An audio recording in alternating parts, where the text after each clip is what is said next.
You talked about corruption being the reason why we're not where we are.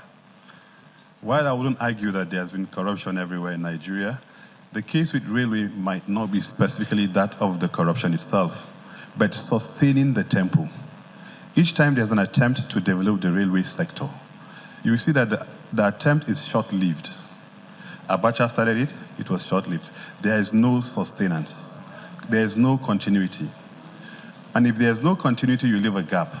And because you leave a gap, everything dies down again. There will be a rise and then a fall.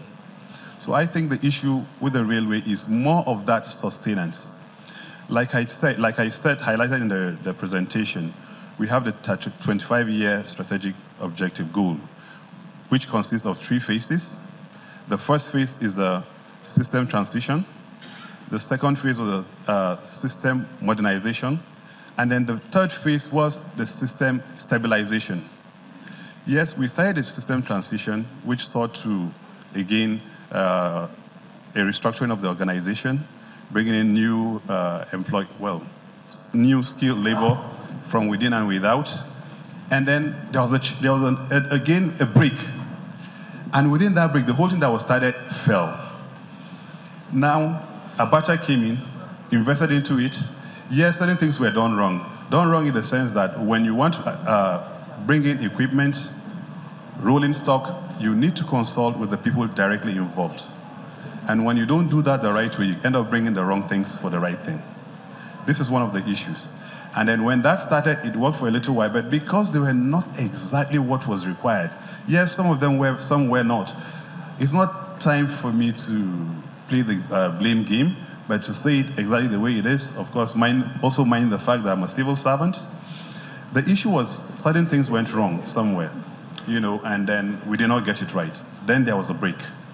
And after that break, we now saw a rise again during the immediate past regime. We saw the attempt now to bring up the Abuja-Kaduna. There was sustenance to a certain level, and then this government came. Did not stop. If this government had stopped, I'm sure that by now, the Abuja-Kaduna we're talking about wouldn't have been a reality. Assuming this government have decided to ply the route others had been going, that wouldn't be there. But we see now a deliberate attempt to sustain that tempo. We're going beyond Abuja-Kaduna. Like I said today, we're looking at Warri-Itakpe, which hopefully will commence by end of August or first week of September. Assuming there's no sustenance of that tempo, we won't be talking about that. So I think the issue is not exactly that of corruption. Well, corruption is a part, I wouldn't run away from that, but the main issue is sustenance. If we're able to sustain the tempo, adequate funding, then we'll go ahead.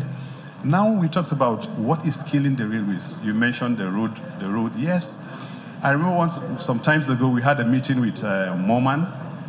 What were we talking about? We had brought in 25 tank wagons, which we were hoping to use to transport fuel or AGO, as the case, PMS or AGO, by rail. And then at the meeting, what did we hear? One of the questions was, we have invested so much money to bring in tankers, and you want us to take off these tankers and then go use your rail tankers? So this is a problem. By the time we start to think Nigeria and not me, the whole thing will change. It is not a one-man's problem. Like I said, if everybody does his own part, contribute your own part, then together we can achieve. But when I look at myself and I think only myself, that's where we're getting the problem. That's where we're getting the problem. So if we're able to sustain the tempo, adequate funding, then things will be better. In order to outline the way forward, we first of all need to understand the problem. Like I said earlier, what has happened to Lagos is that Lagos has developed in population, and Lagos has developed as an economy. It would not have been this bad if Lagos was still the political capital with all the attendant benefits that would have ensued. But since the political capital was moved somewhere else, and the economic activities continue to mount, and Lagos State is struggling within its own meager resources to cope with it. That's one of the major reasons why we are where we are with what we have in Apapa.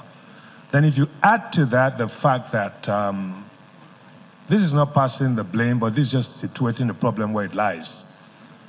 All the agencies and institutions that create this problem, the Port Authority, where all the goods flow out of, Lagos State has absolutely no control over what happens at MPA. Around the Apapa axis, there are more than 60 tank farms. That is not Lagos's work to regulate. It's the Directorate of Petroleum Resources that needs to regulate. So all of those things together compound what would have been a problem anyway. So all we feel is the resultant impact, adverse impact of this over-concentration spills over onto roads that are within Lagos State, even though a lot of those roads again are federal roads, like the Apapa Tinkan Road, of which, so what is Lagos State doing? You would have noticed that there has been a concerted effort, and I have to be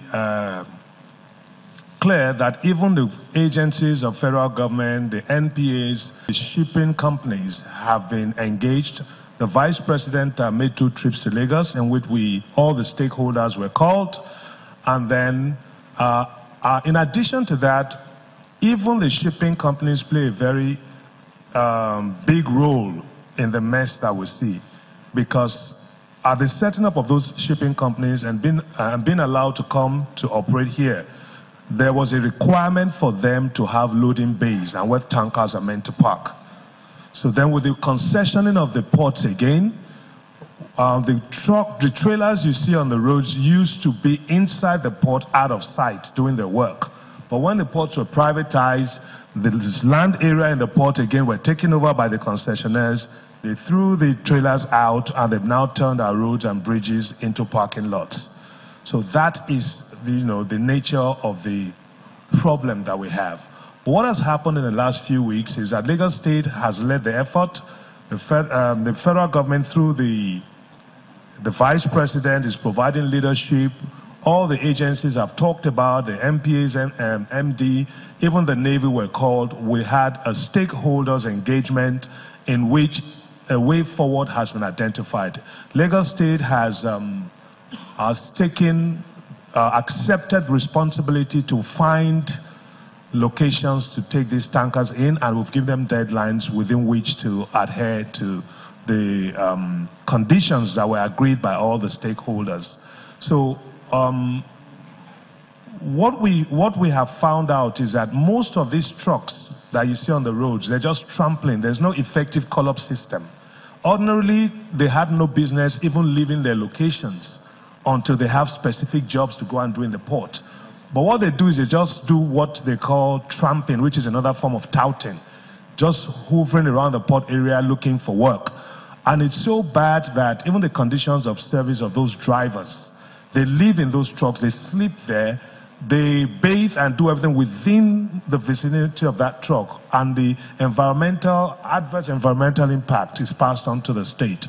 So the way forward, when people were saying, take the trucks off the road, take the trucks off the road. And again, sorry, I forgot to mention the unions, the almighty unions. Because while you're trying to enforce compliance on one truck, then they will threaten they will go on strike and the rest of it. So all of that needs to be managed. So what has happened is take the trucks off the road, but take them where? We're talking about hundreds of trucks. So what we have done is we've identified locations. For the past 3 weeks, we haven't had any weekend. We've been working Saturday and Sunday. So we've identified locations where these trucks are going to be moved. As we speak, we're getting the necessary approvals, both within Lagos State and MPA, to relocate these trucks to have the trailer parks that the shipping companies should have had in the first place.